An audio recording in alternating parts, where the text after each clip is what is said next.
आप लोग hope so आप लोग अच्छे होंगे। मैं हूं दीक्षा श्रीवास्तव और आज के इस वीडियो में मैं बात करने वाली हूं। आज मेरा स्पोकन इंग्लिश कोर्स का डे 2 है। तो डे 2 में देखिए आज हम इंटरेस्टिंग क्या पढ़ते हैं। तो डे 2 में मैं बताने वाली हूँ आपको, पहले मैं आपको आज का कंटेंट बता देती हूँ कि आज मैं आप लोगों को क्या पढ़ाने वाली हूँ।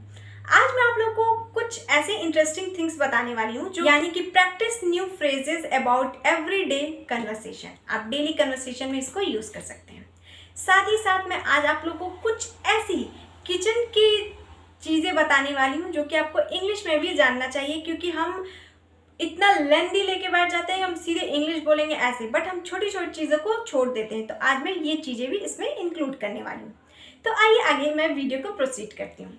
आप में एक क्वालिटी होती है, आई am good eight and I am bad eight. मैं किस चीज़ों में अच्छा हूँ या अच्छी हूँ, और मैं या किस चीज़ों में अच्छा नहीं हूँ या अच्छी नहीं हूँ। तो अगर आप कोई चीज़ों में अच्छे हैं तो आप ऐसे बोलेंगे, I am good at writing poetry, reading English language, watching, I am good at driving and I am good at English speaking. इन चीज़ों में आप अच्छे हैं। मान लीजिए आप अपने घर में पेरेंट्स, अगर पेरेंट्स आपसे गुस्से में बोलते हैं तुम क्या करते हो, कि क्या अच्छा है ये तुम्हारे में, बहुत से लोग ऐसे बोलते हैं। आप ऐसे अपनी क्वालिटीज़ बता सकते हैं कि आई am good at driving, I am good at English speaking, I am good eight maths, I am good at English and I am good eight study. इस तरीके से अपनी क्वालिटी बता सकते हैं अपने पेरेंट्स को, क्योंकि पेरेंट्स ही हैं जो आपसे हर ये चीज़ें पूछते हैं। बाकी आप सोचते हैं कि फ्रेंड्स आपसे ऐसे पूछेंगे, तो ये तो पॉसिबल नहीं है। फ्रेंड्स को मतलब सिंपल सी बात है कि फ्रेंड्स में आपसे कोई फ्रेंड ये नहीं पूछेगा कि आप किस में अच्छे हो, बट आपके पेरेंट्स जरूर पूछते हैं। या फिर कोई भी अगर आप इससे पूछ सकते हैं तो अपनी क्वालिटीज़ आप ऐसे बताए, आई am good at driving, I am good eight study, I am good at English, I am good at writing poetry, I am good at driving. इस तरीके से आप बोल सकते हैं। अब बात आती है आई एम बैड एट। तो ये बातें तो बहुत कम लोग बताते हैं, बट अगर बताना हो तो आप ऐसे बता सकते हैं, आई am bad eight making excuses. मेरे में बुराई है, मेरे में खराब आदत है, मैं बहुत एक्सक्यूजेस बताता हूँ। जैसे कि मम्मी ने आपसे बोला कि कल एग्जाम में पढ़ क्यों नहीं, तो मैं दिन में पढ़ूंगा मम्मी। दिन में मम्मी ने पूछा कि कब पढ़ोगे, तो मम्मी मैं सारा तैयारी कर चुका हूँ, मैं रात में पढ़ूंगा। बल्कि आपकी कोई तैयारी ना हो, बट आप एक्सक्यूजेस देते हैं, हर काम को टालते हैं। तो I am bad at using phone late night. यानी मैं रात को मतलब 2 से 3 बजे तक फ़ोन यूज़ कर सकता हूँ, फ़ोन यूज़ करता हूँ, यानी मैं उस पर चैटिंग करता हूँ, गेम खेलता हूँ। तो ये मेरे में बैड हैबिट है।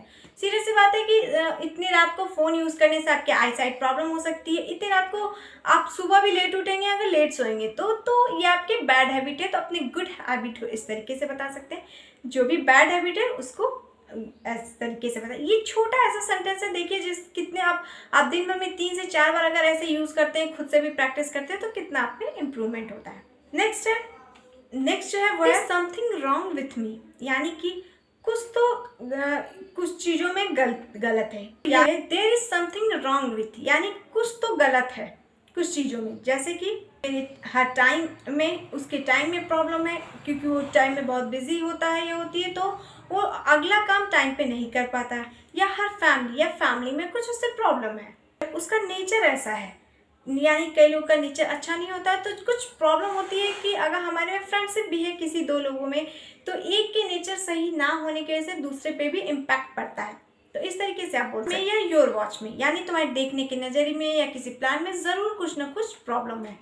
जैसे कि आपके घर पे अगर आपके एल्डर सिस्टर पूछती है कि आप अपना काम क्यों नहीं सही से कर रहे, तो आप बोलेंगे there is something wrong with my time. यानी मेरे टाइम में कुछ कमी है, कुछ गलत है, इसकी वजह से मैं नहीं कर पाई। या तो मैं बहुत बिजी हूँ, नहीं कर पा रहा हूँ, या तो मेरा मन नहीं है, मेरे नेचर में कुछ चेंजिंग आ रहा है, मेरा मन नहीं कर रहा है इस समय। कभी कभी क्या होता है कि हम कुछ काम करने में बहुत ही ज़्यादा काम को टालते हैं। तो आई एम बैड एट आप इस तरीके से भी बोल सकते हैं। तो ये छोटी छोटी चीज़ें आपको डेली कन्वर्सेशन के लिए यूज़ करनी चाहिए। तो आज मैं आप लोगों को बताऊंगी कुछ ऐसी किचन की ऐसी चीज़ें जो कि आपको जानना जरूरी है। Name of spices. अब नेम ऑफ स्पाइसेस में क्या क्या है, तुलसी तो आपने सुना होगा, तुलसी जी जिसको भी हम बोलते हैं, तुलसी को हम बोलते हैं बेसिल। अब मैं आपको इस सेंटेंस में I need BECIL for making tea. मुझे तुलसी की ज़रूरत है चाय बनाने में।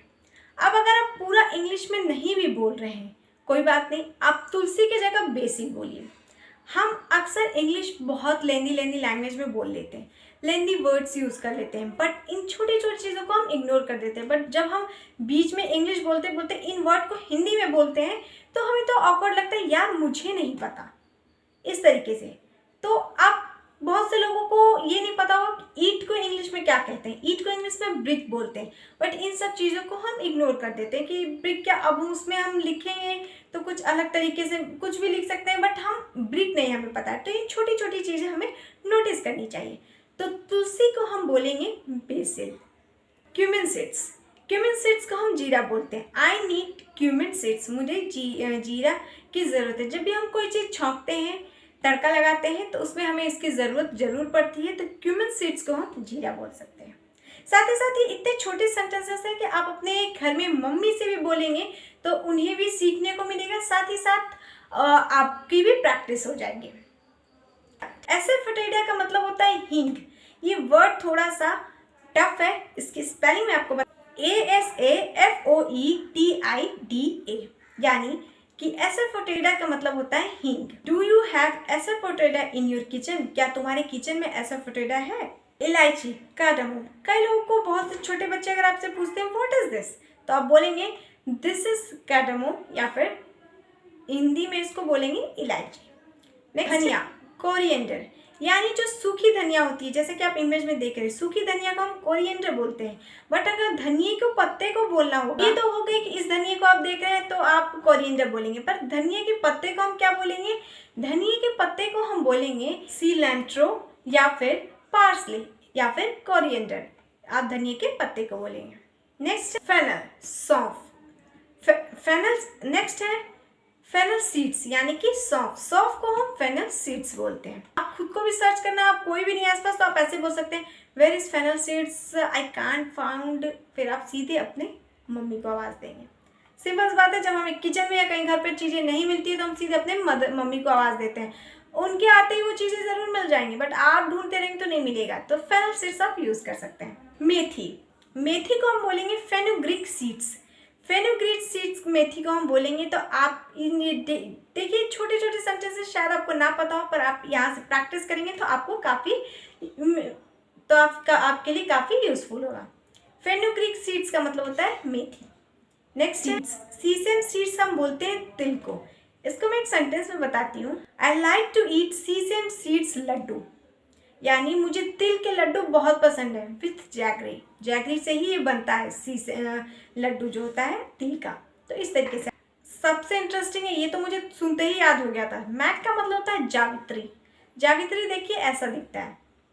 नेक्स्ट एंड लास्ट है बे लीव्स, यानी तेज पत्ते को हम बोलेंगे बे लीव्स। इसे हम चाय बनाने में यूज़ करते हैं, कोई सब्जी बनाने में यूज़ करते हैं, और भी बहुत सी चीज़ें बनाते हैं तो उसमें हम इसे यूज़ करते हैं, तो इसको हम बे लीव्स बोलेंगे। तो बताइए आज का सेशन कैसा लगा आप लोग को। छोटी छोटी मैंने चीज़ें बताई जो कि आपकी डेली लाइफ से रिलेट करती है, डेली लाइफ में आप इसे यूज़ कर सकते हैं। तो आज डे सेकंड था, तो डे सेकंड भी यूज़फुल मैंने बनाने की पूरी कोशिश की आप लोगों के लिए। मोर अपडेट्स के लिए मुझे इंस्टाग्राम पे फॉलो करें, मेरे चैनल को सब्सक्राइब कर दें, और साथ ही साथ बेल आइकन बिल्कुल जरूर दबा दें, क्योंकि अगर मैं कोई भी वीडियो डालूँ तो आपको नोटिफिकेशन मिल जाए। इस वीडियो को शेयर करिए, और साथ ही साथ आज सेकंड डे था तो होप सो आपके लिए यूज़फुल होगा। थर्ड डे में देखते हैं कि आप लोग के लिए क्या यूज़फुल होता है। Thank you.